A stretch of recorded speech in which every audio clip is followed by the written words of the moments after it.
그동안에 우리가 많이 귀에 익숙하게 들은 말이 셋째 천사의 기별 많이 들었죠. 그리고 우리가 지금 배우려고 온 이 의료 선교사가 되겠다고 하는 이 의료 선교 사업은 셋째 천사 기별에 그 기별을 전하는 일에, 그 기별을 가르치고 이해하게 하는 일에 하나의 역할을 하는, 몸을 위해서 한 부분의 역할을 하는 게 한 팔이지 않습니까? 그러나 몸을 위해서 일하는 것은 팔만 하는 게 아니거든요. 오른팔만 있는 것도 아니고요.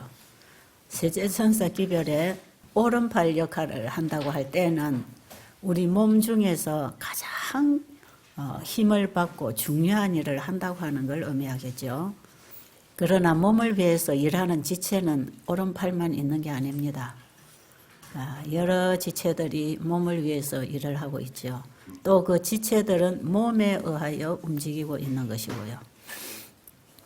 자, 우리가 배우는 건강기별과 이 셋째 천사 기별을 그렇게 여러분이 좀 이해하시면 좋겠고요. 그동안에 제가 건강기별이 뭔지는 이제 거의 좀 중요한 부분을 말씀을 드렸다고 생각이 들고요. 몸이 되는 이 셋째 천사 기별을 이해하기 위해서 팔의 부분인 건강기별을 우리가 이번에 이제 이해를 하고 몸이 되는 복음. 저도 지금 배우고 있습니다. 계속해서 배우고 있고 깨달아가고 있고, 하나님의 말씀은 문자, 글자가 아닙니다. 하나님은 이론적으로 알 수 있는 분이 아닙니다. 신학이라고 하는 배경은 필요하겠지만 우리는 신학 공부를 해서 하나님을 아는 건 불가능하거든요. 그렇죠? 학문적으로 이해할 수 없어요. 그래서 성경은 영감으로 기록됐습니다. 하나님은 영이시거든요. 하나님은 영이신 그 영을 우리에게 깨우쳐 주시려고 말씀을 영감으로, 영으로 주시고 받은 분들이 성경에 기록할 때는 사람이 읽고 이해할 수 있는 글자를 통해서 전달이 되고 있지만 성경을 읽을 때에는 성령의 감동이 와야 됩니다. 영어로 읽어야 합니다. 영어로 읽는다는 게 뭔가? 마음으로 받아야 됩니다. 마음으로. 하나님의 마음이 우리의 마음에 와서 만나지도록 성경을 읽어야 합니다. 그래서 이 말씀은 마음이 받아야 됩니다. 그래서 에스겔서에 보면 에스겔 선지자에게 하나님이 이 기별을 주시면서 에스겔서 2장 3장 초반부까지 보면 그 기별을 네가 받아 씹어 먹어 창자에 채우고 나가서 전하라 그랬어요. 여러분 음식을 먹으면 그 음식을 먹을 때는 밥을 먹었잖아요. 과일 하나 먹었잖아요. 그런데 이것이 씹어 먹어서 창자에 들어가면요, 이게 우리 몸에 에너지를 주잖아요. 영과 혼과 몸에 필요한 힘을 주는 거예요. 생명력이 있는 것이에요. 하나님의 말씀을 우리 마음이라는 창자에다가 한 말씀 받아 먹으면 그 말씀이 영과 혼과 몸을 또 살립니다. 마음에 들어가야 말씀이 살아 역사한단 말이에요. 음식은 입에서 씹어서 끝나는 게 아니고 소화기계를 통과하면서 우리 몸에 힘을 만들어주잖아요. 영양소를 만들어서 분배해 주거든요. 그래서 하나님의 말씀은 양식으로 먹고 살아라는 거 아니겠어요? 근데 하나님의 말씀을 한 말씀이라도 받아 먹으면 생명력을 경험하게 되죠. 그렇죠? 그게 이제 우리가 성경에서 일어나는 이적들이다. 그래서 나타난 결과들이거든요. 자, 그렇다고 하면 저는 신학을 공부를 안 해서 잘 몰라요. 그러나 하나님의 그 무한한 사랑, 십자가를 통한 나의 구원을 제가 깨닫고 난 이후에 고맙잖아요. 엄청난 문제를 내 스스로는 도무지 해결할 수 없는 문제를 해결해 주신 분이 얼마나 감사하겠습니까? 그래서 저는 거기서 아낄 게 없고 못 드릴 게 없고 그분을 위해서 충성 못할 게 없더라 이 말이에요. 그분의 사랑에 감격할 때 아까운 게 아무것도 없어서 제 인생을 다 드리기로 했죠. 나의 죄를 가져가신 분, 나의 모든 문제를 책임지신 분, 앞으로 나의 남은 인생도 그분에게 맡길 때 가장 안전하겠구나. 그때부터 제 뜻을 구하지 않고 제 마음대로 하는 거, 제 계획대로 살아갈 제 인생의 꿈도 다 포기하고 하나님이 주시는 말씀을 먹었습니다. 하나님 주시는 말씀을 한 말씀 한 말씀 깨달아지는 것마다 먹기 시작했죠. 근데 먹고 보니까요. 제가 그 이전에 제가 37 될 때 이걸 깨달았으니까요. 그 이전에 30년을 교회를 다닌 사람이에요. 근데 절대로 이해가 안 되고 깨달아지지 않고 내 마음에 전혀 감동이 없고 은혜가 없던 하나님의 말씀이 꿀송이처럼 달고 맛있어요. 그때부터 제가 말씀만 붙잡고 살았습니다. 그러니까 그 말씀 지금도 읽어보면 몰랐던 말씀이 대부분입니다. 얼마나 지금 더 많이 알고 먹어야 되는지 몰라요. 그런데 많이 읽고 많이 알지 못하지만 알고 있는 그 한 말씀을 받아 먹었을 때에는 사람이 움직이더라고요. 움직여요. 그래서 제 삶의 변화가 일어난 거 아닙니까? 그 결과가 지금 이 자리 아닙니까? 이렇게 오게 된 거예요. 제가 무슨 뭘 안다고 환자를 돌보고 복음을 전한다고 하겠습니까? 그냥 내가 아는 거, 내가 먹고 맛본 그 예수님, 그 복음을 그냥 얘기해 주는 거죠. 그래서 저는 뭐 서론, 본론, 결론도 없어요. 그냥 우리 얘기하자. 예수님 얘기 좀 하자. 내가 아는 대로 예수님 얘기 좀 하자. 그러고 저는 단에 서는 것입니다. 개인을 만나서 얘기할 때나 다녔을 때나. 그래서 저는 설교 뭐 강목이 있나요? 지금은 눈이 어두워서도 못 보지만 그 이전에는 눈 밝아도 제가 강목 짜가지고 설교해 본 적은 없어요. 그걸 어떤 때는 말씀 연구하다가 너무 기가 차고 좋고 연결이 너무 잘 돼서 요걸 가지고 오늘 설교를 멋지게 좀 해야 되겠다고 딱 가지고 나오면요. 글자 하나도 안 보입니다. 글자대로 설교하면 그날 설교는요. 그냥 글자입니다. 글자. 그냥 글자죠.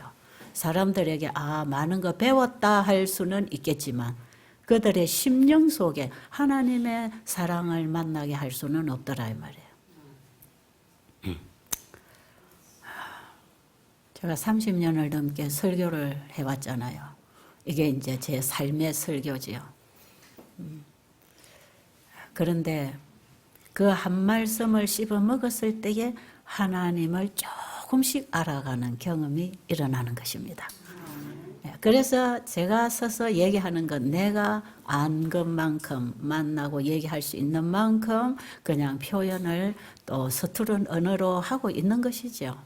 그러다 보면 어떤 때는 요 맛이 전분가 했는데 나중에 보니까 또 다른 맛이 보태져서 그게 또 만나져서 또 하나의 또 맛이 또 만들어지는 것. 이제 이런 진리를 배우고 나가는데 아직도 저는 너무나 아는 게 없고 부족하고 또 이걸 전달할 언어도 너무 서투르고 유식한 언어도 저에게는 별 사용을 안 해봐서 잘 모르고 그냥 살아가면서 만들어진 평범한 언어를 가지고 하나님을 얘기하고 있는 건데 자 이제 그저 우리 하나님이 이런 분이다 하고 부분적으로 깨달은 걸 얘기할 수 있겠지만 이 세천사 기별이라고 하는 이 복음을 정확하게 단계적으로 연결을 해서 뭐라 그럴까요? 하나의 연결 고리를 통해서 복음이 뭔지를 분명하게 이해하도록 잘못되지 않도록 우리에게 온 성경의 이 영원한 복음을 세천사 기별이라고 하는 이 세 단계로 백성들이 따라올 수 있도록 길을 딱 열어주는 거예요. 그래서 이 요한계시록 오늘 좀 우리가 이제 제가 이 시간과 다음 시간에 조금 이걸 얘기를 하겠는데요. 요한계시록 14장 6절부터 12절에 기록된 이게 이제 세 천사 기별을 요걸 하나로 압축해서 셋째 천사 기별을 할 때는 이게 이제 역사적으로도 이게 적용이 됩니다. 자, 그런데 이 세 천사 기별을 조금 역사적인 배경을 가지고 얘기를 하려면 다니엘서 8장에 있는 2300주야 예언을 연구해야 되고 12장에 다니엘에게 마지막 때까지 봉함해라. 그 때가 되면 열린다고 하는 그 봉함된 예언이고 그 다음에 언제 다니엘이 답답해서 물어볼 때에 한 때와 두 때와 반 때를 지나서 성도의 권세가 깨어지기까지 이런 말씀을 하실 때에는 큰 예언으로는 2300주야 바로 한 때, 두 때, 반 때, 1260년간의 성도들의 핍박시대 적그리스도가 나타나서 진리를 파괴하고 참된 예배를 파괴하는 이런 일들이 일어나고 그 이후에 이제 2300주야 예언을 연구하면 연대를 말하면 1844년 이제 이렇게 예언 풀이를 하면 그렇게 예언이 연결이 되고 있고요. 이거 이제 우리 재림교회 성도들은 이 공부 많이 하신 분들이 여기 와 계셨어. 또 우리 여기 여러 목사님들도 계시고 해서 뭐 환하게 다 아시는 얘기예요. 이건 아시는 얘기고 그 다음에 이제 처음으로 이 복음을 접하는 분들이 무슨 소리를 하는지 또 잘 모를 수도 있고요. 자, 그래서 제가 최대한 모르는 분들도 이해할 수 있도록 이렇게 지금 얘기를 하고 있습니다. 그래서 이번에도 세천사기별을 건강기별부터 풀어나가는 것이에요. 사실은 복음부터 풀어가지고 건강기별로 이렇게 접목을 시켜서 행동으로 나가도록 하는 거지만 제가 자꾸 건강기별을 통해서 접근을 하지만 건강기별의 중심에는 예수 그리스도가 계시지 않습니까? 그래서 그 예수 그리스도가 건강기별의 중심이고 세천사기별의 중심이라고 할 때에 세천사기별은 성경 전체의 복음을 포괄하는 기별입니다. 그러니까 전체적인 복음, 영원한 복음, 완전한 복음, 오직 구원은 예수 그리스도밖에 없는 그 복음을 단계적으로 하나님 모르는 백성들이 하나님을 만나고 경험하고 살아가고 마지막에 구원받을 수 있는 단계까지를 복음을 이렇게 순서대로 제시를 해서 하나님 모르는 사람들이 구원을 받도록 해주는 복음입니다. 그래서 십자가에서 구원이 끝났다는 둥, 그만 예수 믿으면 구원받는다는 둥, 한번 믿었으면 구원을 받았다는 둥, 율법은 지킬 필요가 없고 믿으면 된다는 둥, 이런 온갖 바벨론의 가르침에서부터 나오라는 거. 첫째 천사, 둘째 천사 기별 속에 다 들어있습니다. 그래서 우리가 지금 너무나 잘못 이해하고 있는 복음. 사단은 하늘에서부터 속이기 시작해서 이 땅에 쫓겨내려와서 하나님의 교회 안에서 끊임없이 속이고 있는 거예요. 끊임없이 잘못 전달되고 잘못 가르쳐지도록. 그래서 우리가 잘못 믿도록 우리의 믿음을 잘못 가르치고 있다 이 말이에요. 그래서 우리가 이번에 믿음이 뭔지도 계속 배우고 있잖아요. 예수를 믿는다는 게 뭔가, 어떻게 할 때 믿어지는가. 믿음도 내 행위가 아니고 그분의 사랑에 반응하는 행위단 말이에요. 그래서 우리가 그분을 알면 믿어지는 것입니다.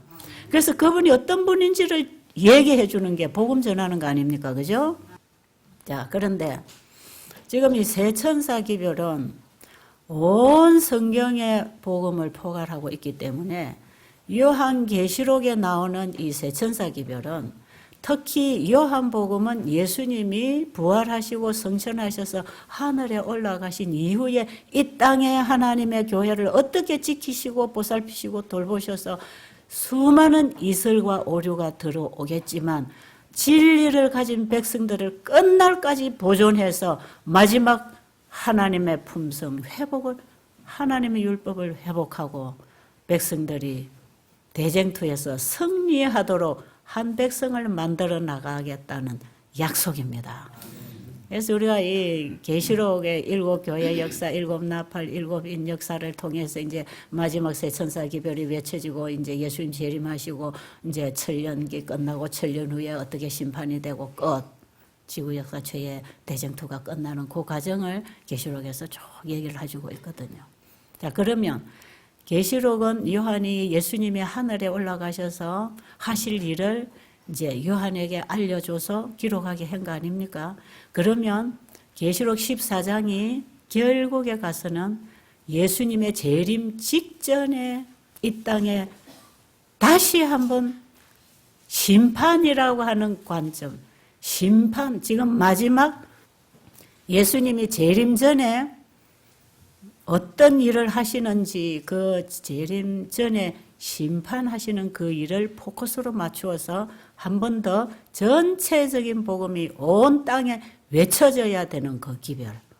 그래서 새천사 기별은 뭐 요한계시록 14장에만 나오는데 그거 가지고 뭐 전체처럼 이게 전부 다 막 셋째 천사를 대단한 것처럼 얘기를 하고 있느냐 하는 수도 있겠지만 그 복음 속에는 성경 전체의 복음이 들어있고 요한계시록을 풀어가기 위해서는 구약 성경을 전부 같이 이해하면서 해석을 해야 맞게 되어 있습니다. 그래서 이 세 천사, 세제 천사 기별 속에 들어있는 이 첫째와 둘째에 포함된 세 천사 기별은 구약 시대에부터 선지자들이 전했던 복음이고 그들이 신앙을 했던 복음이고 이것은 신약 시대에 와서도 복음 사도 전도자들이 다 경험하고 만나고 전했던 그 복음이 나중에 구원받을 백성을 만들어 놨을 때에 그들을 마지막으로 인쳐서 하나님 백성으로 완전하게 해주는 마지막 예수님의 중보 사역을 알리면서 이제는 은혜 시기가 끝나고 예수님의 중보 사역이 끝나고 이제는 예수님이 재림하니까 마지막으로 온 백성들에게 큰 소리 외침으로 온 땅에 전파하라고 하는 복음이 거기 적혀 있는 것입니다. 이 전체를 여러분이 좀 이해를 하시면서 이걸 이해를 해야 되기 때문에 제가 오늘 이런 말씀을 조금 더 드리는 것이고요. 그리고 이 기별이 강하게 확실하게 심판의 때를 가르치면서 이제 전파하게 된 것은 마지막 때가 도래하면서 정확하게 1798년 이후로 이 기별이 크게 외쳐졌고요. 밀러가 2300주의 예언을 가지고 이제 성소가 정결된다고 하는 이 사건을 잘못 오해를 하면서 기간적인 예언은 1844년으로 딱 맞추었지만 거기에 사건적인 예언을 풀지 못했어요. 그거는 왜냐하면 덮여 있었기 때문에 이게 감추어져 있었습니다. 그래서 요한에게 준 기별 중에 2300주의 기간적인 예언은 열어주셔가지고 마지막 때에 이게 열렸는데 이제 이것이 이 예언을 통해서 그게 어떤 사건을 가르쳐 줘야 되는데 이 사건에 오해가 생겨가지고 예수님의 재림으로 이해를 하면서 이 땅에 재림운동이 강하게 일어났는데 그것은 예수님이 재림하시기 위하여 마지막 사역에 들어가시는 지성소의 사역을 알리기 위해서 그 2300주의 예언을 주신 것입니다. 사실은. 그래서 2300주의 예언 끝에 결국은 예수님이 무슨 일을 하시고 이 땅에 이제 재림하시려고 하는지 마지막 성도들을 준비시키기 위해서 그 심판을 알려주면서 재림 운동을 했는데 사건에 오해가 있었어요. 왜? 거기에는 빛이 가려져 있어서 그렇습니다. 그래서 이 기간적인 2300주의 예언을 깨닫고 이것이 이제 빌라델비아 교회 시대에 재림운동이 일어났잖아요. 우리는 지금 라오디게아 교회 시대에 와 있거든요.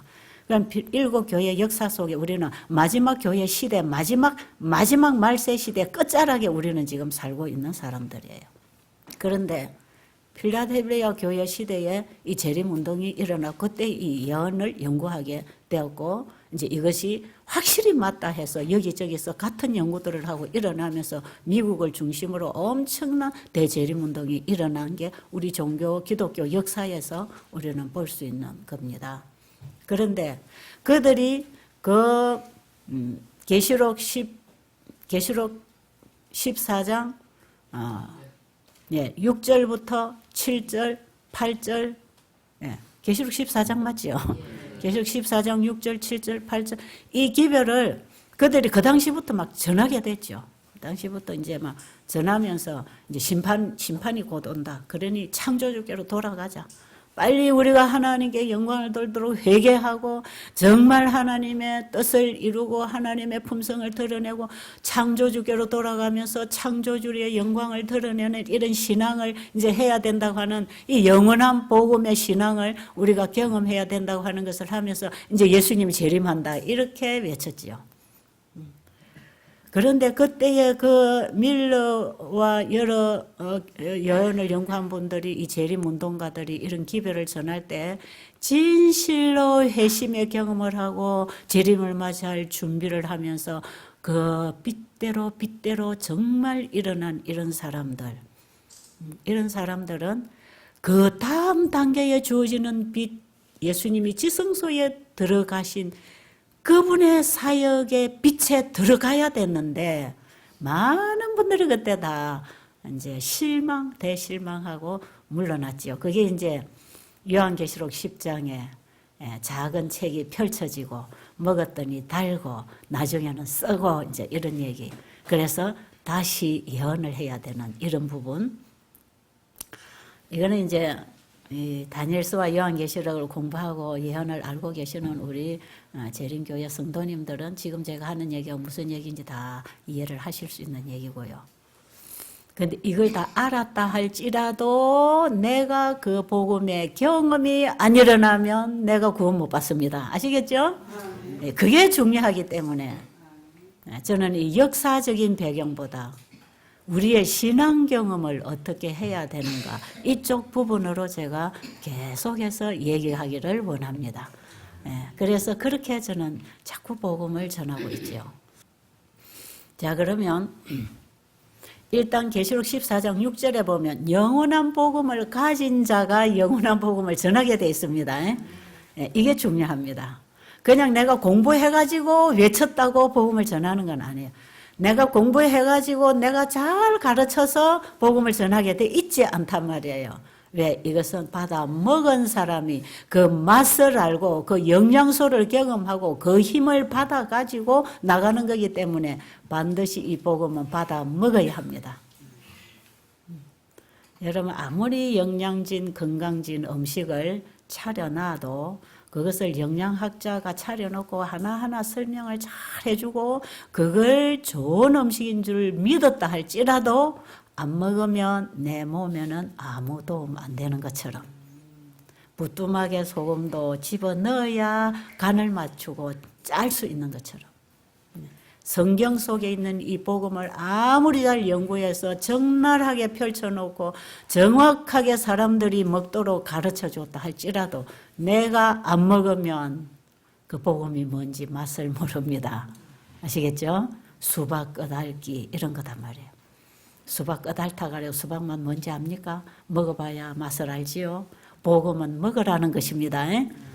먹었다 그게 가졌다 이 말이에요. 가졌다. 복음을 먹었다 할 때 누구를 먹었다는 겁니까? 예수님을 먹었다. 예수님을 어떻게 먹습니까? 말씀으로 먹습니다. 예수님을 어떻게 씹어먹어?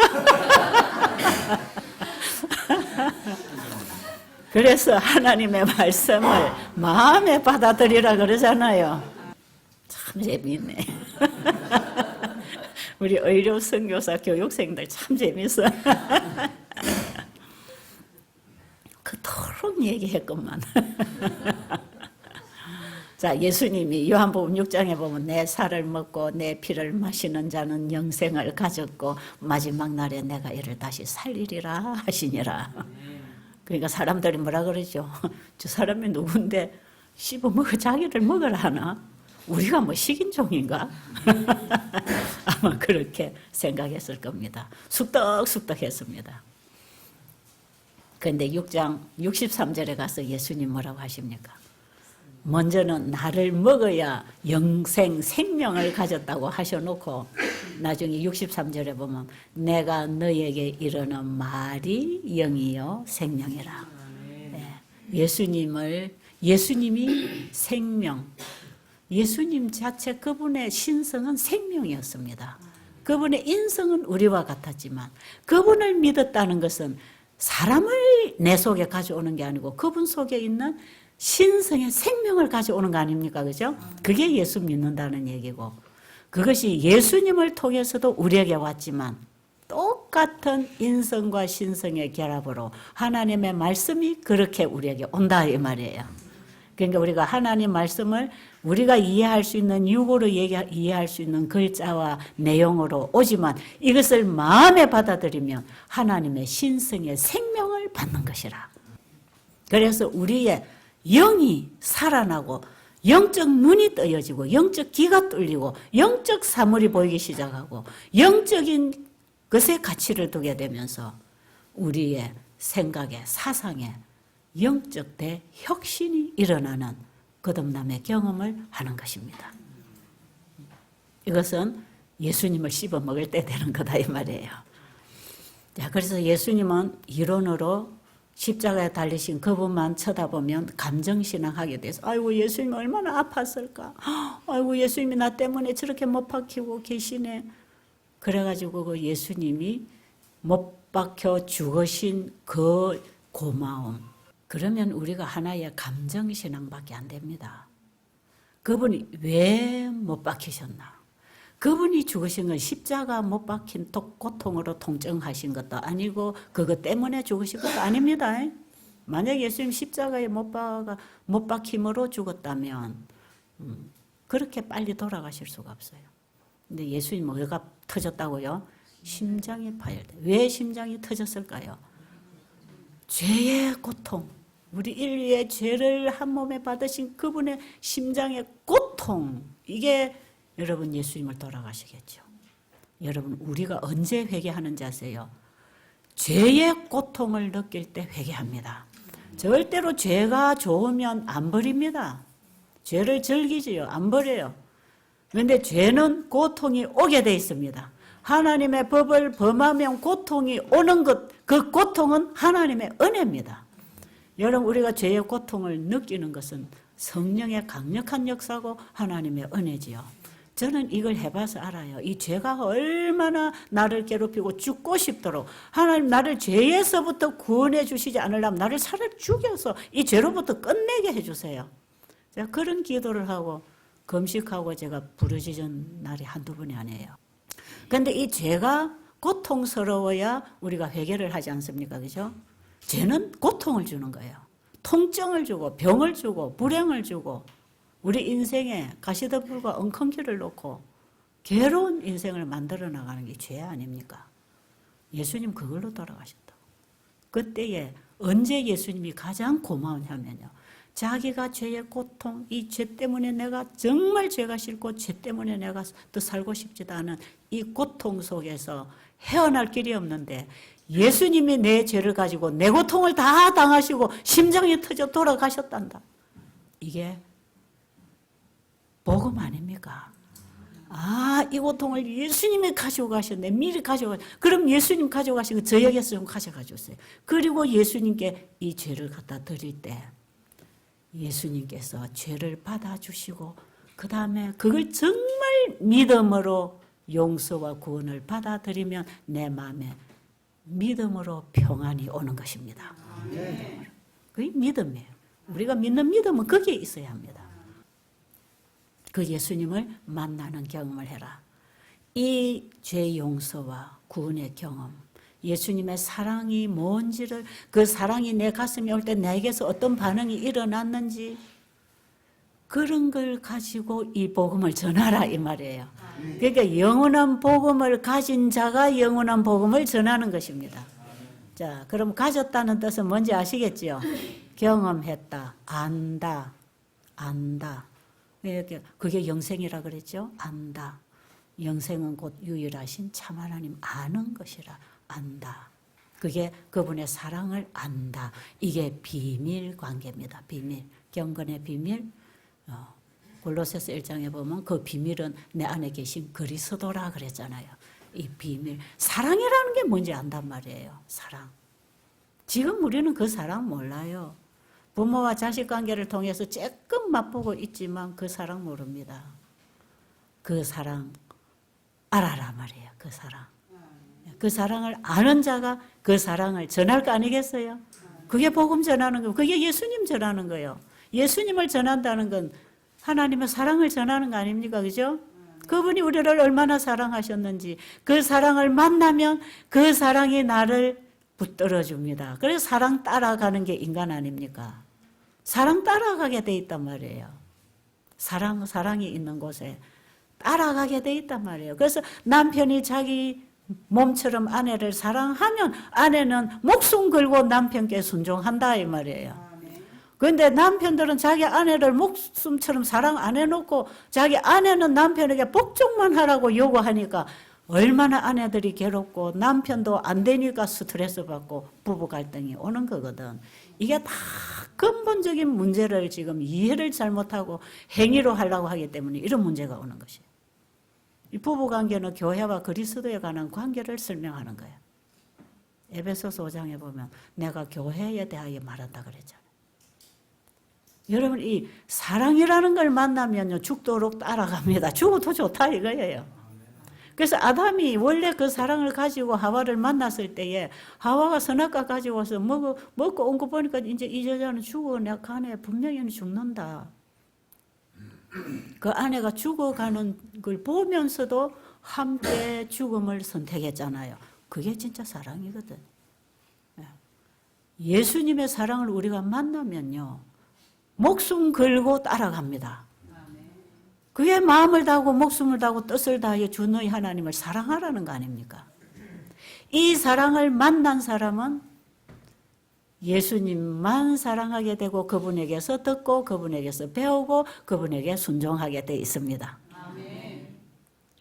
우리는 보이는 인간관계를 통해서 이 복음, 영원한 복음을 이해를 하는 것이거든요. 이제 이쯤 여러분이 기초를 깔아주면 뭐가 좀 아시겠죠? 이번에 계속해서 이런 얘기 했지 않습니까? 그죠? 제가 이번에 여러분들에게 건강기별을 통해서 믿음의 의가, 우리의 건강회복도 믿음의 의로 되는 거예요. 이건 우리 율법으로 되는 게 아니라 오직 예수님의 말씀을 받아 먹었더니 그 말씀이 치료제가 되어서 살아나는 거 아닙니까? 그래서 우리의 밥상도 말씀으로 차리고, 창세기 1장에 하나님의 말씀으로 밥상을 차리고 하나님의 말씀으로 말하고 말씀으로 일하고 말씀으로 사는 것. 거기에는 분명히 회복이 온다. 거기에는 기적이 일어난다. 말씀이 지금도 기적을 일으키십니다.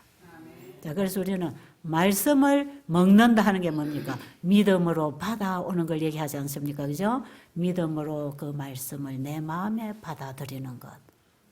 예수 그리스도의 십자가를 통하여 하나님의 사랑이 내 마음에 들어오면 그때부터는 하나님의 말씀을 지키게 되는 것입니다. 왜요? 하나님을 사랑하는 것은 이것이니 우리가 그의 계명을 지키는 것이라 그랬죠. 그 사랑이 우리 마음에 들어오면 그분에게 마음이 쏠리고 관심이 쏠리고 애정이 쏠리고 마음을 다하고 목숨을 다하고 뜻을 다하여 그분을 사랑하게 되면 우리의 모든 것이 그분에게 드려지는 거 아닙니까? 그죠? 그래서 내가 먼저 그분을 사랑한 게 아니라 그분이 나를 먼저 사랑하셨다 이 말이에요. 지금 제가 하는 얘기는 모든 성경에 있는 이 복음을 지금 갖다 모아서 14장의 세천사 기별로 여러분이 만나도록 이 설명을 지금 하고 있는 거니까요. 이 계시록 14장의 세천사 기별로 이제 여러분 이렇게 좀 들어가시기 바랍니다. 자, 그래서 세 천사의 기별은 세 단계의 우리 안에 일어나는 구원의 경험입니다. 구원의 경험. 이것이 칭의와 성화와 영화. 이것이 로마서 8장 29절 이후로 보면 사도 바울이 하나님이 미리 아신 자들로 그 아들의 형상을 본받게 하기 위하여 그들을 부르시고 어디로요? 십자가로. 죄인을 십자가로 부르시고 십자가에서 자기 죄를 위하여 돌아가신 예수 그리스도를 만나면서 내가 그리스도와 함께 죽고 그리스도가 내 안에 살게 되면 칭의를 받는 것입니다. 이걸 칭의라 그럽니다. 이게 거듭나는 경험입니다. 칭의를 받은 사람은 내 안에 내가 살지 않고 누가 산다고요? 그리스도가 내 안에 사시는 것이라. 이런 부분 나중에 우리 부원장이 한번 다 구체적으로 설명할 거기 때문에 제가 그냥 지나가겠습니다. 자, 그리스도가 내 안에 사신다는 이게 무슨 뜻인가? 나중에 우리가 좀 더 공부할 필요가 있어요. 그럼 예수님이 내 안에 말씀으로 임하시면, 진리로 영원한 복음으로 기별로 내게 임하시면, 말씀이 내 안에 들어왔으니까, 말씀이 창조력 있고 생명력 있고 운동력이 있으니까 나를 말씀이 행해지도록 말씀으로 살도록 데리고 갈 거 아닙니까? 그렇죠? 여기에 기도와 말씀과 그 말씀을 통해 사는 그 빛된 삶이, 성소의 삶이 이루어집니다. 그래서 이게 성화입니다. 성화. 성화는 날마다 나를 그분에게 드리고 그분의 말씀을 받아먹고 그 말씀대로 되어진 것이 하나님께 영광을 돌리는 빛입니다. 그렇죠? 이게 둘째 천사 기별에 해당하는, 그리고 성소 기별을 통해서 이게 번제단의 경험, 성소의 경험, 지성소의 경험, 이게 우리를 구원하시기 위한 예수님의 세 단계의 구속의 사역을 구약시대의 성소 진리를 통해서 다 펼쳐놨어요. 그래서 구약의 성소 진리는 예수님이 하늘에서부터 이 땅에 오시고 가셔서 행하시는 우리의 구속 사역의 청사진입니다. 이것이 세천사 기별이고 영원한 복음입니다. 우리 인류들에게 영원한 복음이에요. 그래서 부르신 그들을 의롭다 하시고, 의롭다 하신 그들을 날마다 주님이 데리고 키우고 가르치시고, 그 다음에 지성소에 들어가서 죄가 완전히 도말되고 우리에게 그분의 품성의 옷을, 새 흰 옷을 딱 입혀서 우리를 영화롭게, 그래서 부르신 그들을 의롭다 하시고 의롭다 하신 그들을 영화롭게 하셨느니라. 이 세 단계의 경험을 하도록 바울이 그렇게 복음을 전했다 이 말이에요. 또 우리가 예수님이 하늘에 가시고 그 다음에 우리에게 다른 보혜사로 그분이 임하신다 그랬죠. 성령을 우리에게 보내신다 그랬죠. 그러면 요한복음 16장에 보면 성령이 우리에게 오시면 뭐에 대해서 어떤 일을 하신다 그랬죠? 의에 대하여, 죄에 대하여, 의에 대하여, 심판에 대하여 우리를 책망한다 그랬죠. 그럼 성령 받은 증거가 뭐냐? 이 세 가지의 사역이 우리 안에서 일어나면 성령 받은 증거입니다. 자, 그러면 예수님께서 하늘에 올라가셔서 이제 성령을 통해서 우리 안에서 구속의 사역을 이루실 텐데, 그 성령이 우리 안에 임하시면 여전히 세 천사 기별에 기록된 단계적인 복음을 우리에게 깨닫도록 그렇게 데리고 가주십니다.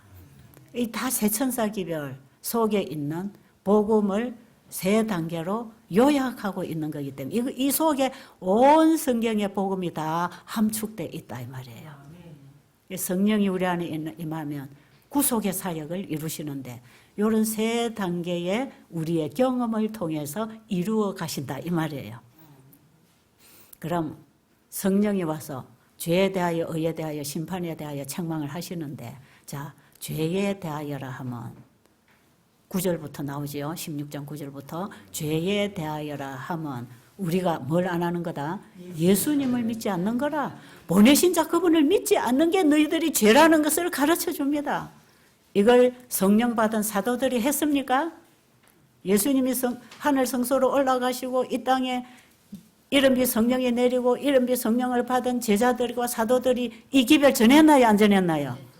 예, 너희들 율법 잘 지켜서 어렵다 이렇게 안 했단 말이에요. 너희들의 죄는 율법을 범한 게 죄가 아니라 율법을 완성시켜 주실 예수를 믿지 않는 게 죄다. 여러분도 이거 아셔야 돼요.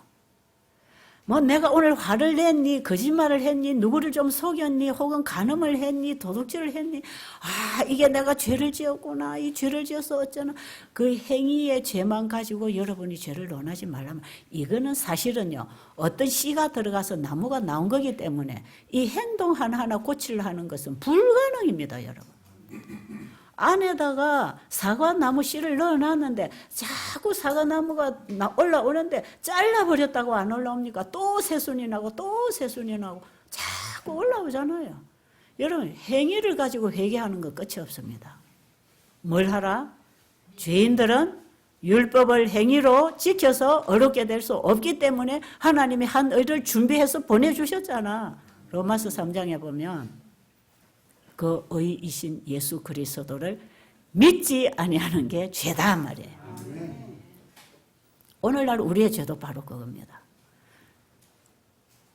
그래서 예수님을 안 믿는 게 죄라고 하는 복음을 전해야 됩니다.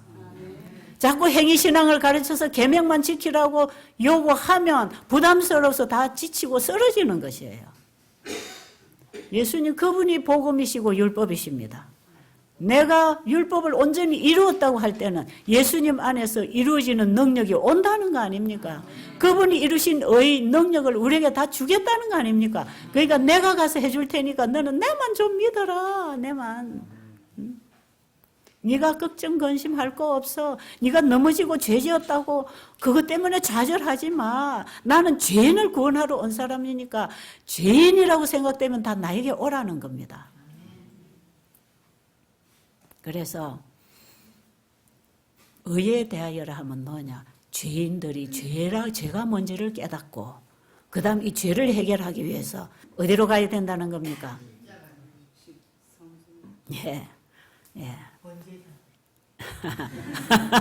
예, 다 맞습니다. 예, 십자가로 가야 되지요. 그런데 십자가 예수님이 지금 저 갈보리에 붙어 있는 게 아니고 어디 계십니까? 하늘 성소에 계시잖아. 그래서 의에 대하여라 하면 그가 세상에 계시지 않단 말이에요. 어디 가셨다? 하늘 성소에 자기의 피를, 이제 십자가가 저쪽으로 옮겨졌단 말이에요. 예수님이 자기의 피를 가지고 우리 죄인을 부르시고 죄인의 죄를 중보해 주시는 예수님을 쳐다보고 그분을 믿음으로 말미암아 우리의 죄를 갖다 드리고 그분을 믿고 영생을 얻으라는 거 아닙니까? 그러니까 하늘 성소에서 우리의 죄를 받아주시는 그분에게로 이제 죄를 가지고 가라. 응? 예수님이 십자가에 죽으신 이후에 예수님은 자신의 피를 가지고 아버지 앞에 가셨습니다. 가셨나요? 그리고 우리에게 성령을 보내셔서 이 사실을 가르쳐 주는 거 아닙니까? 너희들이 십자가에 못 박아 죽인 그 예수가 바로 우리의 구주다. 우리의 메시아다. 그 십자가에 돌아가신 그 예수님이 바로 부활하셔서 자신의 피를 가지고 지금 하늘 성소로 올라가셨다. 하늘 성소를 보여주고 있죠. 이제 십자가가 옮겨졌습니다. 자, 그래서 그분을 믿음으로 칭의를 받은 사람은 그분 안에서 살기 때문에 온전한 성화를 이룰 수 있다 이 말이에요. 그 성화는 말씀에 순종함으로 이루어지는 성화입니다. 그 이전에는 말씀에 순종할 수가 없어요. 왜? 죄의 법이 우리를 주관하고 있기 때문에 하나님의 계명을 지킬 수가 없는 사람들이었습니다. 로마서 8장에서 얘기하고 있잖아요. 죄와 사망의 법이 우리를 주관했는데 이제 예수 그리스도를 영접하니까 뭐가 나를 주관한다고요? 성령의 생명의 법이 우리를 주관한다는 것입니다. 여러분 이거 하고 싶으세요? 예수님을 그래서 우리가 먹어야 됩니다. 내 마음에 영접해야 된단 말이에요. 하나님의 말씀을 마음에 먹으면 그 말씀이 창조력이 있어서 죄와 우리를 분리시켜서 순종하게 만들어가는 창조력이 있다 이 말이에요. 그래서 예수님을 영접한다는 것하고 말씀을 먹는다는 것하고 같은 얘기입니다. 말씀을 우리의 마음에 씹어먹는 거하고 같은 얘기다 이 말이에요. 이렇게 해서 우리가 회개를 하고 예수님을 영접하고 이제 내 안에 내가 살지 않고 예수님이 주인이 되어서 예수님 따라서 순종의 길, 곧 내가 곧 길이요 진리요 생명이니 나로 말미암지 않고는 아무도 아버지께로 올 자가 없다고 하는 그분 너로 말미암아 우리가 그분을 따라 믿음으로 주어진 빛대로 살아가는 것입니다. 이게 성소의 경험입니다. 우리 안에는 성소의 칭의와 성소의 경험이에요. 그 다음에 성령이 이제는 또 뭘 가르쳐 줍니까? 이걸 하도록 우리를 인도해 가시는 분이 성령 하나님이시다 이 말이에요. 그 다음에 이걸로 끝나는 게 아니라 이렇게 하다가 우리가 죽을 수도 있고 또 이렇게 하다가 우리가 이제 역사도 지나가고 나도 죽고 잠들 수 있잖아요. 그죠? 이렇게 하다가 우리가 예수님과 함께 계속 가다가 여러분 그러다 1년 살다 죽을 수도 있고 한 달 살다 죽을 수도 있잖아요. 이런 사람들 이제 다 조사하는 게 예수님 지성소 사역입니다. 이 신앙을 따라서 만약에 오늘날 우리 시대에 예수님 지성소 지금 계셔요. 지금은 예수님이 십자가의 피를 가지고 어디에 가셨어요? 이제는 성소에서 지성소로 들어가셨어. 구약 성경에 번제단과 성소와 지성소를 통하여 죄인의 죄가 도말되고 죄의 장본인에게 옮겨서 영원히 끝내버리는 우리의 죄 문제를 해결하시는 그림이 성소고 그분이 예수님입니다. 결국 예수님이 이 땅에 오신 것은 우리 죄를 끝내주려고 오신 것이에요. 그게 영원한 복음이에요. 자, 그러면 예수님이 이제 1844년에 지성소에 들어가셔서 하시는 그 일을 알리기 위해서 다니엘서의 2300주의 예언을 주셨다 이 말이에요. 그걸 알려주기 위해서 7교회 역사를 통해서 빛을 계속 비춰서 한 백성을 거기까지 데려가서 나중에 마지막에 셋째 천사의 기별 지성소의 빛이 온 땅에 전파되면 이 기별은 마지막 재림 준비를 시키는 기별이 되어서 예수님을 재림하도록 준비시킬 것입니다. 그래서 이 셋째 천사 기별을 전하는 사람들은 예수님의 재림을 맞이할 한 백성을 준비시키는 일꾼들입니다. 이거는 하나님의 인침을 먼저 받고 14만 4천인으로 특별한 백성으로 준비되는 백성이에요. 이 백성은. 여러분 이 기별이 크게 외쳐지면요 이제 끝이에요. 예, 이 백성으로 준비되기 위해서 우리가 첫째 천사 번제단의 경험, 성소의 경험, 지성소로 따라 들어가는 신앙 경험이 들어가야 됩니다. 자, 세 천사 기별, 첫째 천사 기별 믿음의 의와 함께 율법에 순종해서 창조주를 경배하는 참된 예배를 통해서 우리 신앙이 준비되면서 바벨론에서 다 나오는 것입니다. 이것은 바벨론에서 나오라 뭐예요? 음행의 포도주를 먹고 있는 이 백성들은 그 뭡니까? 비진리, 모조복음, 작은 뿌리 가르쳐서 속아 있는 하나님의 진리를 무너뜨리는 참된 예배와 참된 신앙, 참된 믿음의 대상을 다 바꿔서 온갖 신앙을 만들어서 참복음에서 떠나도록 가르친 모든 거짓 가르침으로부터 이 백성들은 분리됩니다. 첫째 천사 기별을 분명하게 경험하고 먹고 마시고 살아가는 사람들은요, 둘째 천사의 그 기별에 나온 사람들이에요. 그래서 첫째 천사 기별을 분명히 알면은요, 모조복음에 절대로 속지 않습니다.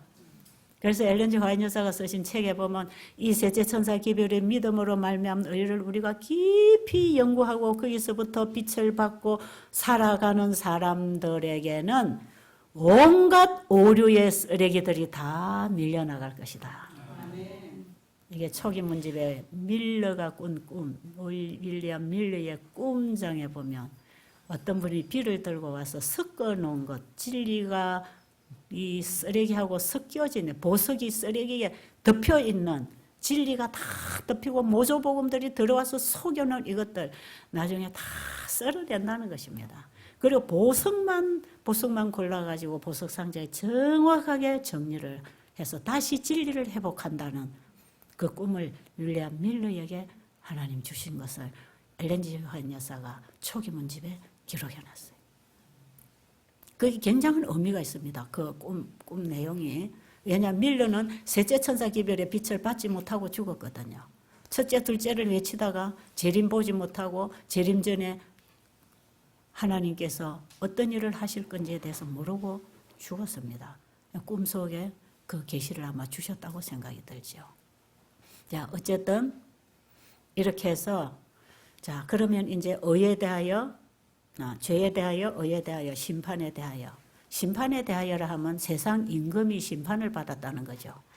여러분, 첫째 천사, 둘째 천사 기별, 칭의와 성화의 경험을 끊임없이 빛을 따라가는 사람들은 결국은 내 안에 임금, 뭡니까? 내 안에 죄인들이 속에 내가 왕이다 하고 내 처소에 들어앉아 있는 게 뭡니까? 귀신 아닙니까? 사단 아닙니까? 그죠? 우리가 예수님 영접하고 칭의를 받을 때 예수님이 이거 힘 못 쓰도록 밀어놓고 예수님이 우리를 새 생명 가운데로 인도하시잖아요. 누구든지 그리스도의 영으로 인도함을 받는 자는 하나님의 자녀가 된다 그랬죠. 그 예수님과 함께 우리가 상속을 받는다고 로마서 8장에 돼 있어요. 자, 그러면 이 예수님을 따라서 계속 일어나는 그 상태가 사단의 공격으로부터 승리하고 이기는 경험 아닙니까? 그죠? 그러니까 예수님이 일곱 교회에 계속 주시는 기별이 뭐냐면 내가 이기고 하나님 보좌 우편에 앉은 것처럼 너희들도 이기고 내 옆에 앉게 해주겠다. 그 약속이에요. 그러면 이기고 뭐예요? 이기고 계속 빛을 따라 가면서 우리는 죄로부터 이기고 승리하는 것입니다. 이렇게 해서 계속 이기고 따라가서 나중에 이 백성들을 다 이제 예수님이 조사해서 심판을 하는데 이 조사해서 심판하는 이 심판은요, 무서운 심판이 아닙니다. 이 심판은 우리 안의 죄를 영원히 끝내주는 심판이에요. 그럼 이때 누가 심판받습니까? 의인들은 영원히 사는 결정이 되는 것이고 이제 하늘에서부터 죄를 가지고 들어와 가지고 이 땅에 쫓겨나서 아담의 후손들을 이렇게 속이고 괴롭히고 살아오는 죄의 장본인인 사단에게 이 죄를 다 옮겨줄 것입니다. 네가 죄를 가져왔으니까 이거 네가 책임져라. 얘들이 무슨 책임이냐. 네가 죄를 그들에게 넣지 않느냐. 내가 이들을 창조할 때에 죄는 하루라기도 내가 넣어주지 않았는데 네가 죄를 갖다 넣어서 이렇게 6천년 동안 인류를 괴롭혀 왔으니까 내가 그 문제를 해결해 주려고 내가 이 땅에 왔지 않느냐. 그래서 내가 십자가에서 죄를 짊어지고 내가 그 피값을 가지고 아버지 앞에 가서 다 중보해서 회개하는 죄인들의 죄는 내가 다 받아가지고 이거 다 이제 해결해 주니까 회개한 죄인들의 죄 그거 누구한테로 가는지 아세요? 사실은 예수님이 지고 갈 거 아닙니다. 예, 우리 대신해서 그분이 저 주신 것이고요. 그리고 그분이 다 승리하시고 가셨기 때문에 죄는 죄를 가져온 장본인에게 넘겨주는 게 공의로운 심판 아닙니까? 마지막에 최후의 공의로운 심판이 이루어질 것입니다. 그래서 사단 아사셀에게 우리 성소진리 보면 마지막 대속죄일에는 대제사장이 성소의 휘장에 갖다 회개하는 죄를 그걸 또 한 속죄 제물에게 안수를 해서 이것 지성소로 가지고 가서 그 피를 가지고 이걸 이제 아사셀에게다 다 옮겨주지요. 다 옮겨가지고 저 무인지경으로 이제 보내서 절대로 힘쓰지 못, 영원히 멸망시켜버려요. 죄는 끝나버리는 것입니다. 예수님이 이 땅에 오신 것은 이 세상에 내 속에 이렇게 괴롭히는 죄를 끝내주시려고 오셨고 영원히 죄는 끝납니다. 이제 대우주의 죄는 없어집니다. 그래서 이 지구에 우리의 죄를 철저하게 그분에게 갖다 드리고 그분의 말씀으로 성장하고 살아간 이 사람들, 아담 이후로 죽은 자들의 심판이 먼저 진행되고 예수님이 재림 직전에 마지막에 이 땅에 살아있는 의인들을 예수님이 심판하시는데 뭘 하시는가? 그동안에 우리가 예수님께 다 죄가 깨달아질 때마다 회개를 자꾸 해서 예수님께 드려놨잖아요. 그럴지라도 아직 그 죄가 완전히 도말되지는 않았습니다. 용서했단 말이에요. 용서. 회개한 죄인의 죄를 예수님의 피로서 용서를 받은 것이지 죄가 도말되고 끝나지는 않았어요. 그래서 아담 이후로 죽은 의인들 말이에요. 그 의인들은 자기 죄를 예수님께 전가시키고 예수님의 의를 받고 그 예수님의 의 가운데 주님 따라 살아간 사람들이 의인들입니다. 다 그렇게 하다가 잠들었지요. 사도 바울도 다니엘도 누구도 아브라함도 다 그렇게 예수 오실 예수님을 믿다가 또 오신 예수님을 믿다가 사도들도 그렇게 해서 다 잠든 이 사람들을 의인이라 그럽니다. 의인. 내가 그리스도와 함께 죽고 그리스도가 내 안에 영접되면 예수님의 의를 가지고 나의 의라고 인정해 주십니다. 그래서 이걸 믿음으로 말미암은 의라고 합니다. 내 의가 아니고 예수를 믿음으로 말미암은 의라고 하지요. 이 예수님을 가지고 있는 사람은 의인입니다. 그러니까 내 속에 예수님이 살아 계시는 사람은 의인입니다. 그런데 이 의, 믿음의 의 칭의를 받았다 할지라도 마지막 죄 문제를 끝내는 심판을 해야 될 거 아닙니까? 예수님이 지성소에 들어가셔서 이제 그걸 하신다 이 말이에요. 그래서 예수님 지성소 들어가신 이후에는요, 이 땅에 악인들을 조사하는 거 아니에요. 네 죄가 이렇게 많네 이거 조사하는 게 아니에요. 의인들을 조사합니다. 누가 죄를 그분에게 드리고 예수님의 의를 믿음으로 받고 살다가 죽었는가? 죽은 의인들을 전부 다 조사를 하는 거죠. 그래가지고 이 죽은 의인들 전부 조사, 이 사람이 용서받았구나. 이 사람도 이런 죄를 지었지만, 다윗도 이런 죄를 지었지만 용서를 받았구나. 가늠한 현장의 여인도 이런 죄를 지었지만 다 용서받았구나. 회개했으니까. 다 회개하고 용서받은 그 사람들의 죄를 완전히 도말해버립니다. 도말. 지워버린단 말이에요. 죄라는 거는 흔적도 없이 없애버리는 거예요. 감사합니까? 죄는 끝냅니다. 예수님의 사역은 완전한 사역이에요. 죄인을 그대로 하늘에 데리고 가는 사역이 아닙니다, 여러분. 죄인 하늘에 예수 믿었답시고 죄인이 하늘에 가는 게 아니단 말이에요. 그럼 예수님이 하늘에서 행하시는 이 성소의 사역이 성령을 통해서 지금 우리 안에서 우리 마음 성소에서 이루어지고 있어야 된다 이 말이에요. 이게 성소 회복입니다. 이 성소 진리를 통해서 내 마음의 성소가 회복된다는 게 바로 그 경험에 들어가는 것이에요. 그래서 이 경험을 한 자가 이 마지막 이 세상 지구 역사 마지막 지금 온 땅에 이제 이 복음을 외치게 될 거다 이 말이에요. 그게 새 천사 기별을 전하는 것입니다.